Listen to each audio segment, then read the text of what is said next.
Isang mapagpalang umaga po sa bawat isa sa atin sa umagang ito sa programa ng Daily Mana. Isang mabiyayang araw po na patuloy po tayong samahan ng Diyos sa umagang ito sa ating pag-aaral ng Kanyang banal na salita. Kamusta po ang bawat isa? Patuloy po kayong inaanyayahan, panandalian na hinihingi ang inyong mga pandinig at ang inyong oras upang tayo po ay mag-aralan at magpalakasan sa salita ng Diyos. Sige po, bago po tayo magpasimula ng ating pag-aaral, tayo po muna ay humulog sa paanan ng Diyos upang tayo humingi ng Kanyang karunungan at dumalangin tayo sa Kanya. Sige po, samahan po akong manalangin. Hallelujah. Praise your name, O God. Glorify your name. Magnify your name, O Lord. So, magang ito, O Diyos, sa pangalan ng Panginoong Jesucristo, maraming pong salamat sa pagkakataon minsan pa na maibahagi, O Diyos, ang iyong salita, ang iyong banal na salita. Samahan mo nga po kami na sa umagang ito, Lord God, na ikaw ang aming dakilang tagapagturo sa kalagitnaan ng gawain ito, O Diyos. Ikaw ang mahayag, maitaas, mabigyan ng kapurihan at maparangalan ng iyong dakilang pangalan. So bagang ito, Ama, sa pangalan ng Panginoong Jesucristo, patuloy mo kaming samahan at patuloy mo kaming pagtagumpayin, O Diyos, sa gawain ito. Maluwalhati ka ng lubos at pagpalain mo po ang bawat isang makakapakinig ng iyong aral. At Lord, itago mo po ako sa iyong kapangyarihan at huwag ang aking emosyon at ang aking karunungan, kundi yung karunungan mo at yung katuruan mo, Lord God, and let your will be done, O Diyos, sa buhay ng bawat isa.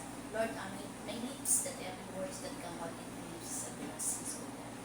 Salamat mo ng marami, tinatagubilin ko sa iyo ang aralin ito sa pangalan ni Jesus. Amen and amen. Hallelujah. So, tayo po ay magpasimula na ng ating pag-aaral. Ang ating pamagat ay kung ang Diyos ay kakampi natin, sino ang laban sa atin? Amen. So, ang ating teksto ay magmumula sa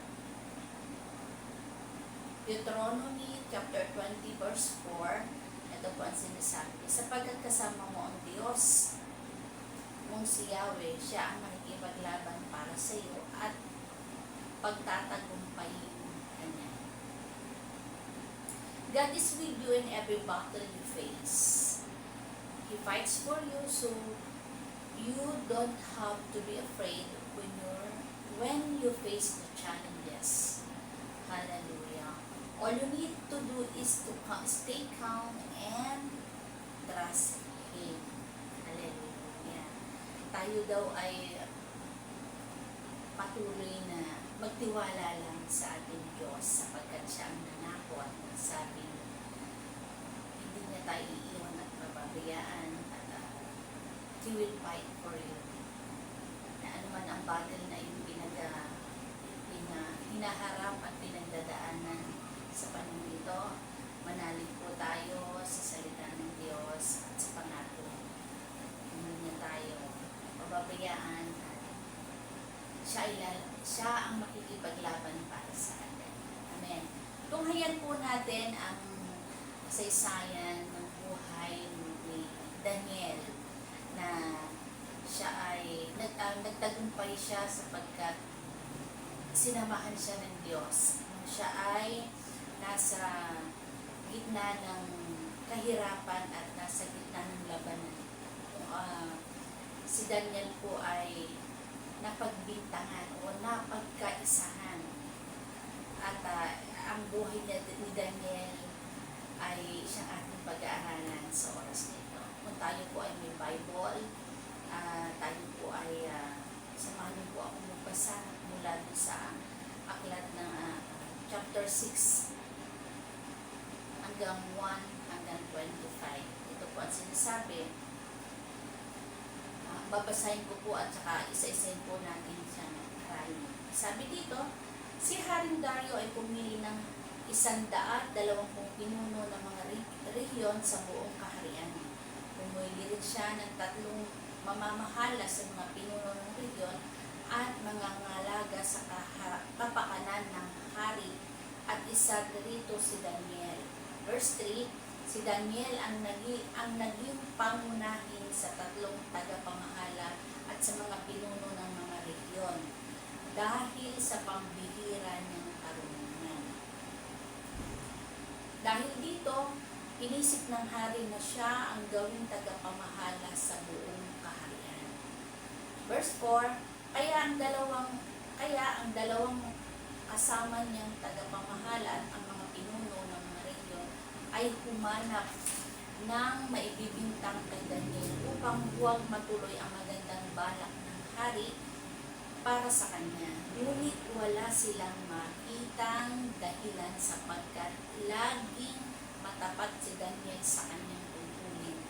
Verse 5, kaya't sinabi nila, wala tayong may bibintang sa kanya maliban sa mga bagay na may kinalaman sa kautusan ng kanyang Diyos. Nagkaisa silang humarap sa hari, sinabi nila, mabuhay ang Haring Dario. Kami pong mga tagapamahala ng kaharian, mga pinuno ng rehiyon at mga tagapayo ay nagkaisang palagay.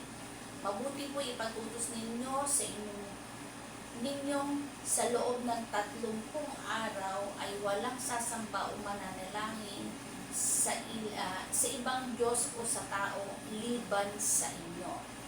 Sino mang hindi sumunod sa utos na ito ay ihuhulog sa kulungan ng mga leon. Kaya mahal na hari, maglabas po kayo ng gayong kautusan at iyong lagdaan upang maging batas ng Media at Persia, batas na hindi mababago ni mapapawalang bisa. At gayon nga ang ginawa ni Haring Dario. Verse 10, nang malaman ni David na nilagdaan na ng hari ang gayong kautusan, umuwi siya, lumuhod siya at nagpasalamat sa kanyang Diyos sa isang silid sa itaas ng kanyang tirahan na may bukas na bintangang nakaharap sa Jerusalem.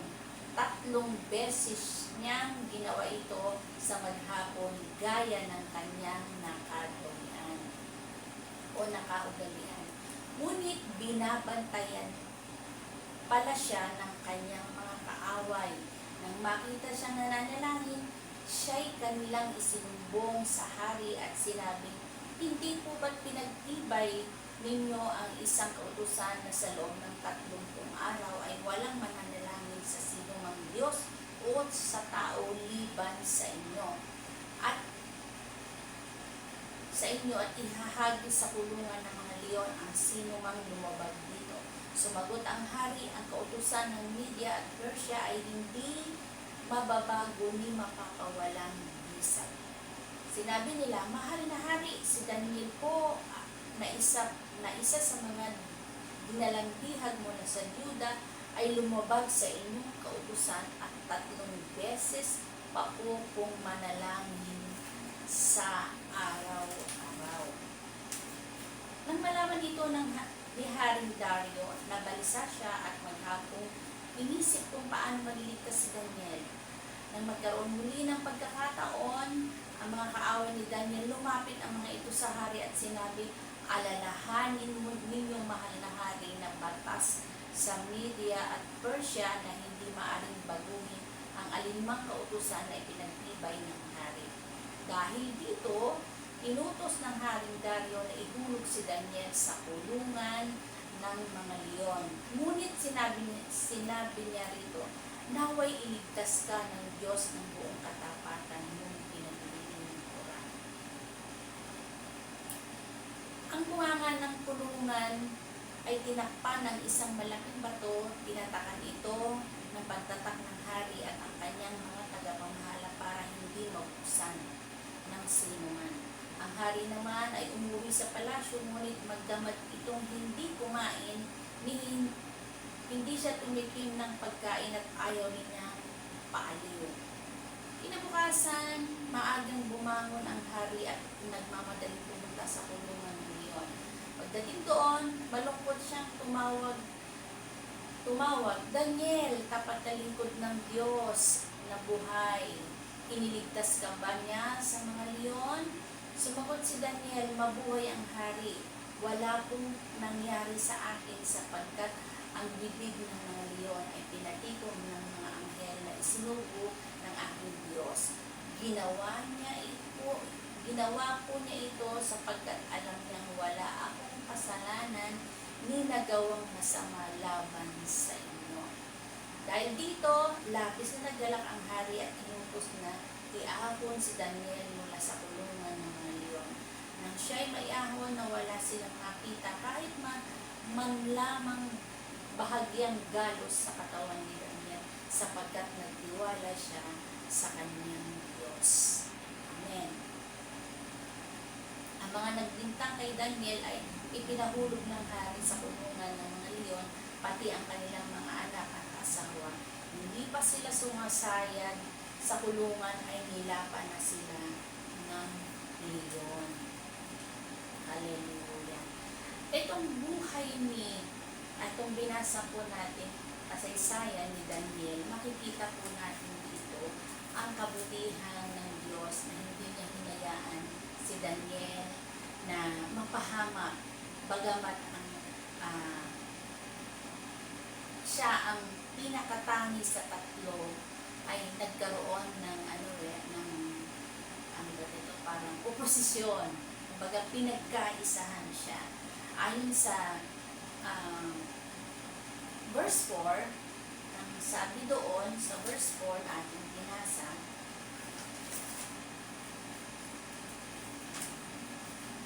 kaya nga ang dalawang kasama niyang tagapamahala at ang mga pinuno ng mga leon ay humanap ng maibibintang sa kanya upang huwag matuloy ang magandang balak ng hari para sa kanya. Ngunit wala silang makitang dahilan sapagkat laging matapat si Daniel sa kanya. Daniel's enemy tried to find out fault in him but couldn't because he was faithful. He was faithful. Wala silang makitang dahilan sapagkat laging tapat si Daniel sa kanyang tungkulin. Mababasa po natin iyon sa talatang verse 4 hanggang 9. Naghanap sila ng may bibintang kay Daniel. At nung una, hindi nila, kumbaga, gumagawa sila ng paraan para hindi matuloy ang balak ng hari. Nung nalaman ito ni Daniel na nilagdaan na ni Haring Dario ang kautusan, nanatili siyang kalmado at tahimik. Sabi nga ng aklat ng Exodus 14:14, ipaglalaban kayo ng Panginoon at ang dapat lamang ninyong gawin ay manahimik. Si Daniel, hindi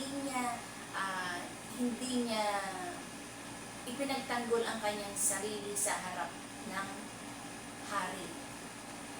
Kung tutuusin, meron siyang favor na kausapin na ako naman yung napili mo, diba? Hihingi siya ng favor sa kanya. Subalit hindi ganon ang ginawa ni Daniel, kundi lumuhod siya at nanalangin sa Diyos na kanyang pinagpilihan.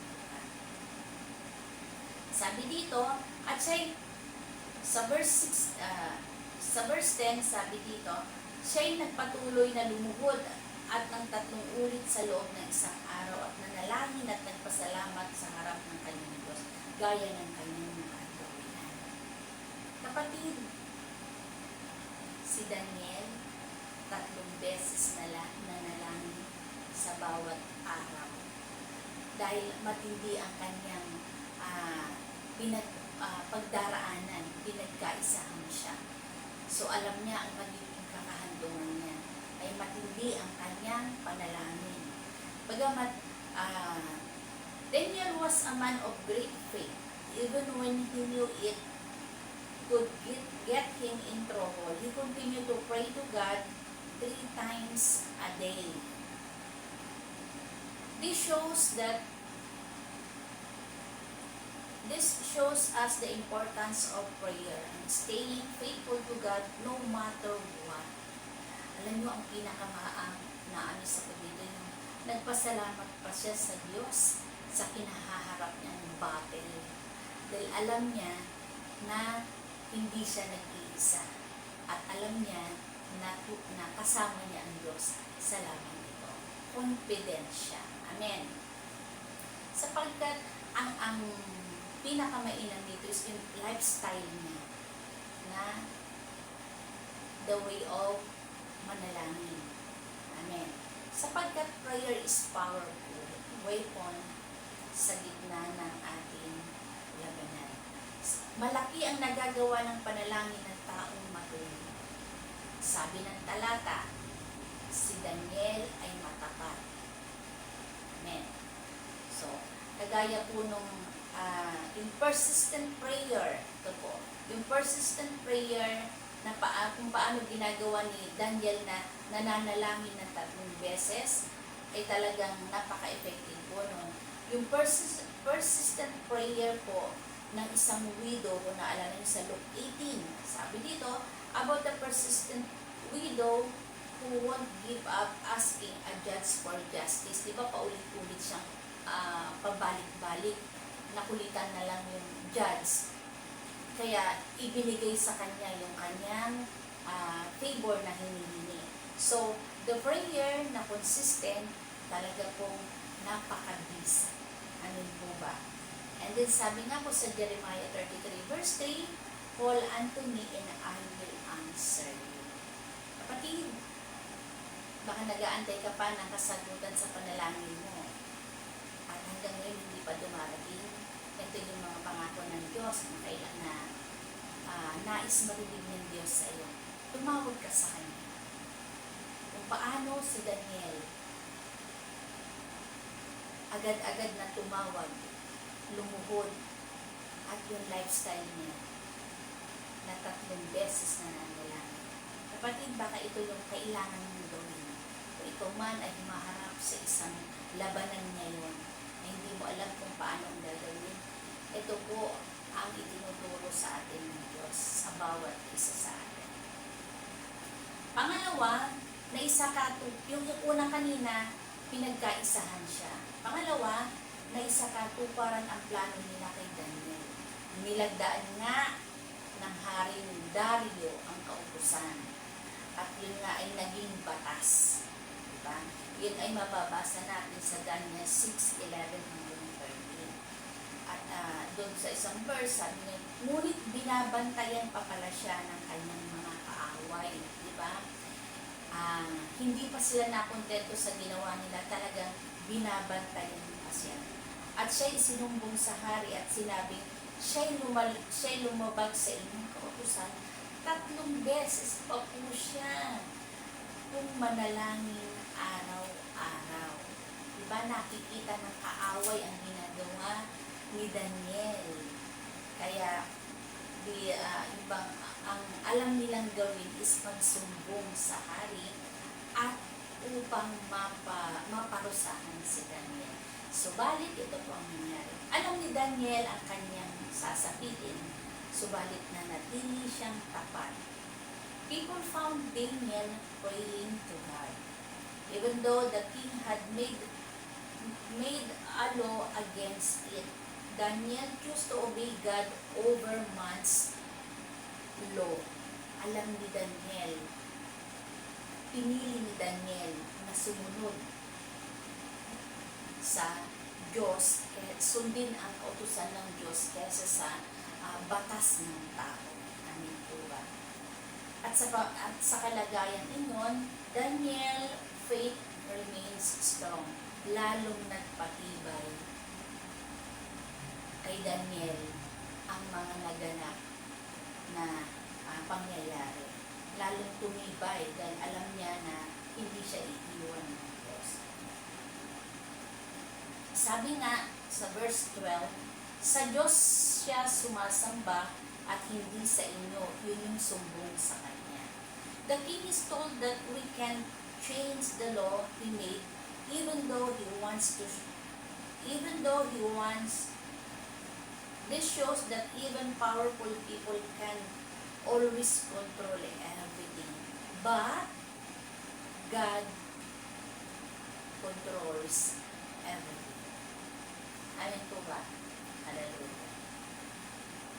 Sa verse 16, ang sinasabi, nagkaroon na, kumbaga, si Haring Dario ay napilitan. Napilitan siyang gawin. The king was forced to punish Daniel, but he hoped God would save Daniel. Napilitan siyang ipatupad ang batas na uukol na kaparusahan kay Daniel. Subalit, naniniwala siya na siya ililigtas ng Diyos ni Daniel. At yun ay idiniklara ni Haring Dario. Amen po ba? At sa tinatakan ng hari ang kanyang tinatakan ng hari ng kanyang sariling tatak. Nung nailagay na si Daniel sa yungib, dun sa yungib na yon, tinakpan pa nila ng bato upang siguraduhin si Daniel ay hindi makakalabas. Diba? And no one rescued Daniel kundi ang Diyos lamang. Subalit sabi ng teksto natin, di ba? Deuteronomy 20 verse 4. Ang sinasabi ng, sapagkat kasama mo ang Diyos mong si Yahweh, siya ang makikipaglaban sa iyo at pagtatagumpayin kanya. Amen po ba? Huwag kang matakot sa anumang laban na kinakaharap mo.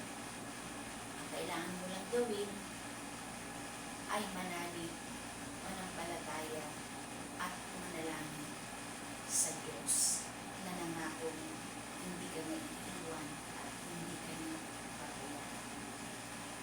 At sabi nga niya dito, kasama mo ang Diyos mong si Yahweh at siya ang makikipaglaban sa iyo at magtatagumpay ka. Amen po ba? God sent, sa verse 22, God sent an angel to shut the lion's mouth because Daniel was innocent and trusted in him. This shows that God's protection for those who trust in him. Amen po ba? God is just and punish those who do wrong.